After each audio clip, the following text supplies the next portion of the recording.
So we are into the third part of Unit 5. So this is the last presentation I have.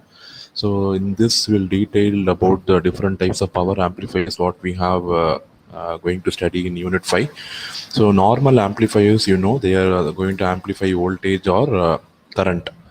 But in certain applications, we need our power to be amplified so that it is delivered to a small load resistance. So that is a requirement in case of power amplifiers.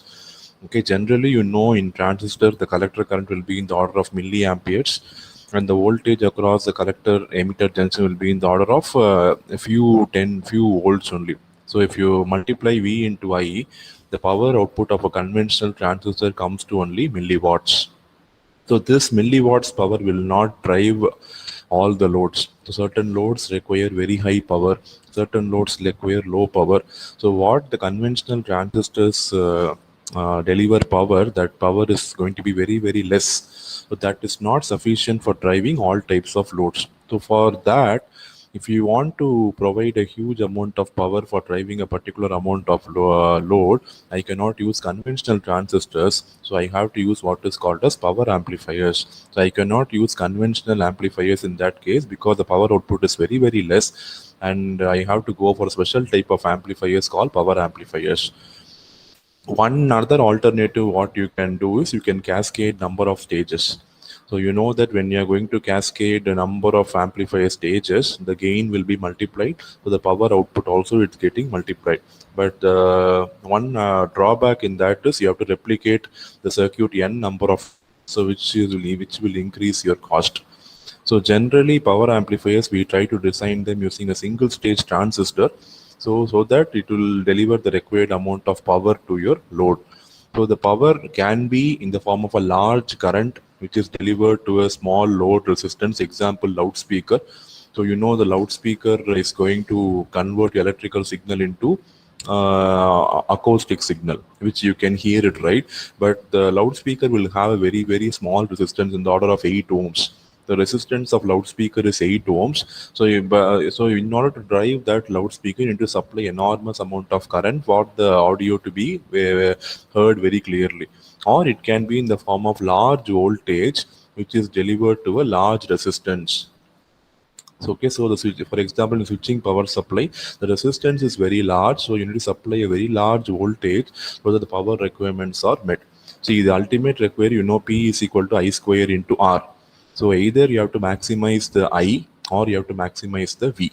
So only in that case the power will be large. You cannot change your resistance because the applications in the case of loudspeaker, the resistance is fixed.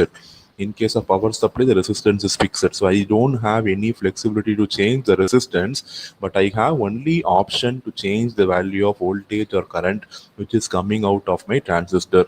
So I can either make the current very, very large, or I can make the voltage very, very large, so that the output power from the transistor is going to be larger in nature. So the output stage of power amplifier must be designed to meet the power requirements. So ultimately, after cascading more number of stages, if you don't get a very high power output, then the entire design goes faulty, right? So we should ensure that the output of power amplifier should be able to drive the required amount of load, which is designed as a part of your application. So amplifiers, generally amplifiers means we'll be using BJT and FET. So naturally, power amplifiers, we are going to use transistors like power BJTs and power MOSFETs. So what is the difference between normal BJT and power BJTs? That's what I told you. The output power in a normal BJT will be in the order of milliwatt, and in a normal FET will be in the order of milliwatt. But that in the case of power BJT or power MOSFETs is going to be in the order of watts. So it is going to deliver a huge amount of power to your application. But one of the major concern is the design of output stage, which is going to deliver the required signal power to the load efficiently. That's what I said. How much ever power BJTs and power MOSFETs you construct, unless you couple the power to the load effectively, there is no use, because maximum power transfer theorem says that only when your load is perfectly matched to your system, you can transfer maximum power, right? Otherwise, the power will be wasted in the form of heat. So even though you design power BJT, power MOSFET and ensure that a very high power is delivered to all these applications, until you match the impedance, you cannot ensure that the required power is completely delivered to the load efficiently. So the power dissipated should be very very small. That's what I said. You on all transistors you have metallic wires, and these wires, when current pass through these wires, you will have a lot of power dissipation taking place. So the power dissipated in the transistor should be very very less. Only then useful power will be transferred to your application effectively. So the output transistors must be capable of delivering the required current to the load and sustaining the required output voltage. So only when you deliver the required current to the load, you can produce a constant high power output at the receiver. So if you have a variable current, then you cannot maintain the required amount of voltage required for your application. Okay, so some applications require constant supply of 10 volt. So if you don't maintain the 10 volt, your application will not work perfectly, right? So you have to ensure that for maintaining that 10 volts, I should be supplying constant current to maintain the required output voltage. So physical transistors have certain limits in terms of maximum current, power and voltage. So conventional NPN or PNP transistors made of silicon or germanium, so they have all these limitations. So when you have the maximum current defined, if you take the data sheet of all these transistors, you can find the maximum current, means the maximum collector current will be in the order of milliamperes. The maximum voltage that you can apply to the transistor will be in the order of volts. And the maximum power that you get from these transistors will be in the order of milliwatt. Okay, so conventional transistors have limitations. So they you cannot when the transistor is having a current of a large current of an amperes range, the transistor will break down. So when you supply 100 volt to a NPN or PNP transistor, the transistor will break down.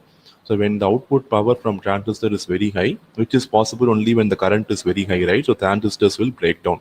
So that is why the manufacturers, they mention the maximum current, maximum voltage, and maximum power, which can be tolerated by these physical transistors.